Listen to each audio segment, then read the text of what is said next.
नमस्कार दोस्तों, welcome to my trading channel with Ajay. मेरे चैनल में आपका स्वागत है। आज हम बात करने वाले हैं और समझने वाले हैं कि डिमांड और सप्लाई क्या होता है, डिमांड जोन क्या होता है और सप्लाई जोन क्या होता है। डिमांड जोन और सप्लाई जोन बहुत ही इम्पॉर्टेंट होता है अगर आप ट्रेडिंग लाइन में हैं। क्यों इम्पॉर्टेंट होता है?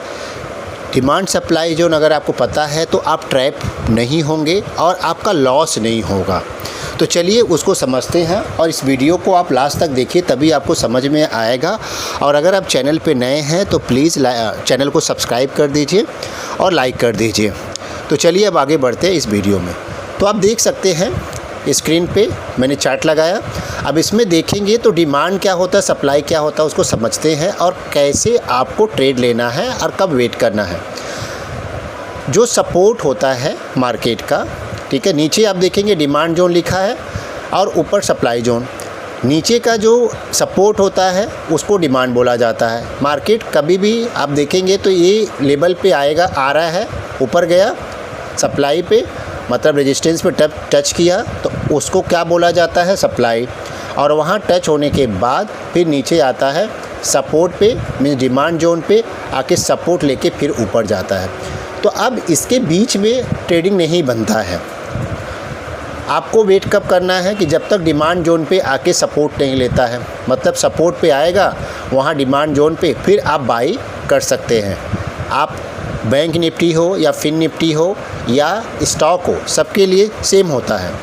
तब तक आपको वेट करना है। और आपको सेल कब करना है? जब आपको सप्लाई जोन पे जाता है। अब सप्लाई जोन पे जाएगा, आप कभी भी आपको हॉरिजॉन्टल लाइन नहीं ड्रॉ करना है। हॉरिजॉन्टल लाइन जो होता है, एक लाइन होता है, वो ड्रॉ नहीं करना। आपको सबको पता होगा, आपको कभी भी आपको रेक्टेंगल ये आपको जोन बनाना होता है, लाइन आपको ड्रॉ करना होता है। तो इससे क्या होता है कि हॉरिजॉन्टल लाइन में कभी एक कैंडल ऊपर चला गया तो फिर ऐसा लगेगा ब्रेकआउट हो गया, तो ब्रेकआउट नहीं होता है। थोड़ा सा मार्केट कभी कभी सप्लाई और डिमांड जोन के से नीचे या ऊपर से जल्द रिवर्स हो जाता है। तो इतना जो है उसको स्पेस चाहिए होता है मार्केट को, अदरवाइज़ आप ट्रैप हो जाते हैं। तो अभी हमें दूसरे चार्ट के माध्यम से समझते हैं। अभी आप देखेंगे तो दूसरा चार्ट पे कि अभी सप्लाई जोन पे मतलब रेजिस्टेंस पे मार्केट गया तो यहाँ आपका सेल पोजीशन आप बना सकते हैं, मतलब शॉर्ट कर सकते हैं। और अगर आप निफ्टी, बैंक निफ्टी में बाई कर रहे हैं, आप फिर निफ्टी में ट्रेड कर रहे हैं तो आप यहाँ पुट बाई करेंगे और आपका स्टॉप लॉस कहाँ होगा? सप्लाई जोन के ऊपर होगा। और तब तक आप रुकिए, क्योंकि क्या होता है ना कि बीच में आपको निकलना नहीं है। आपका या तो स्टॉप लॉस, आपका रिस्क रिवॉर्ड रेशियो आपका मैच होना चाहिए, वो आगे मैं डिस्कस करने वाला हूँ। नहीं तो छोटे प्रॉफिट में फिर क्या होगा ना, छोटे प्रॉफिट में जल्दी आप डर के वजह से निकल जाते हैं तो क्या होता है कि फिर आप मार्केट में कमा नहीं पाएंगे। वो फोमो हो जाता है, फियर ऑफ मिसिंग आउट। तो फोमो में आपको कमाई नहीं होगा। तो हमेशा जब मार्केट में आप एंट्री करते हैं तो ट्रेड लेने के पहले आपका एनालिसिस होना चाहिए, ट्रेड लेने के बाद नहीं। तो अभी आपने सप्लाई जोन पे आप देख सकते हैं, यहाँ लिखा है सेल, आप यहाँ करेंगे, आपका स्टॉप लॉस कहाँ होगा? सप्लाई जोन के ऊपर, ठीक है। यहाँ आपका स्टॉप लॉस ऊपर होगा। नीचे तब तक आपको जब डिमांड जोन के लगभग आता है, कभी कभी डिमांड जोन के पहले भी रिवर्स हो जाता है, तो डिमांड जोन के एक कैंडल पहले ही आपको अपना पुट का या शॉर्ट पोजीशन को रिकवर कर लेना है।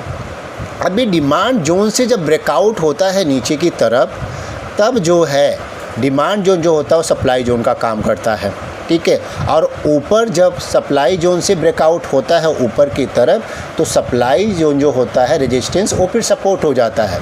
तो फिर ऊपर का जो रेजिस्टेंस रहेगा वो सप्लाई जोन हो जाता है, ठीक है। तो अभी यहाँ तक आपको क्लियर हो गया होगा कि डिमांड क्या होता है और सप्लाई क्या होता है। ये माइंड में आप रखिए, डिमांड जोन जो होता है वो सपोर्ट होता है और रेजिस्टेंस जोन को जो है सप्लाई जोन बोला जाता है। सप्लाई जोन से हमेशा मार्केट, आप दूसरे चार्ट पे भी दिखाता हूँ, आप देखेंगे तो दूसरे चार्ट पे भी यहाँ मार्केट जाके सप्लाई जोन से फिर रिवर्स हो जाता है, ठीक है। और जब रिवर्स वहाँ 2-3 बार आप देखेंगे, 2-3 बार जाएगा, उसके बाद फिर ब्रेकआउट अचानक होता है। और जब ब्रेकआउट होता है तो फिर सप्लाई जोन डिमांड जोन हो जाता है। तो अभी हम इसका रिस्क रिवॉर्ड रेशियो भी देखते हैं। तो रिस्क रिवॉर्ड रेशियो अभी एक कंसोलिडेशन मार्केट में अभी क्या बोलेंगे, कभी कभी आप देखेंगे मार्केट हफ्ते में 2-3 दिन एक ब्रेकआउट के बाद, दो ब्रेकआउट के बाद, थोड़ा मोमेंटम के बाद मार्केट कंसोलिडेशन मोड पे आ जाता है, साइडवेज मार्केट हो जाता है। तो वहाँ भी आपको सपोर्ट और रेजिस्टेंस ढूंढना है, मतलब डिमांड और सप्लाई। वो जोन को आपको रेक्टेंगल लाइन से ड्रॉ करना है, ठीक है। जो मैंने आगे बात किया कि आपको ये वाला लाइन आपको ड्रॉ करना है, न कि हॉरिजॉन्टल लाइन। इसको हॉरिजॉन्टल लाइन बोला जाता है। तो हॉरिजॉन्टल लाइन आपको ड्रॉ नहीं करना है। हॉरिजॉन्टल लाइन से क्या होता है, रेजिस्टेंस सपोर्ट मिल जाता है, बट उसमें थोड़ा भी कैंडल जाता है तो फिर ऐसा लगता है ब्रेकआउट हो गया, तो उसमें आप ट्रैप हो जाएंगे। अब यहाँ आपका देखेंगे तो रिस्क एंड रिवार्ड रेशियो क्या होगा कि आप जैसे सेल करेंगे, आपका रेजिस्टेंस के ऊपर जो सप्लाई जोन है उसके ऊपर स्टॉप लॉस होगा, नीचे आपका प्रॉफिट बुक कर सकते हैं, ठीक है। ये रहा डिमांड और सप्लाई जोन के बारे में। अभी मैं आपको लाइव चार्ट मार्केट का दिखाता हूँ कि लाइव मार्केट में कि कैसे आप देखेंगे।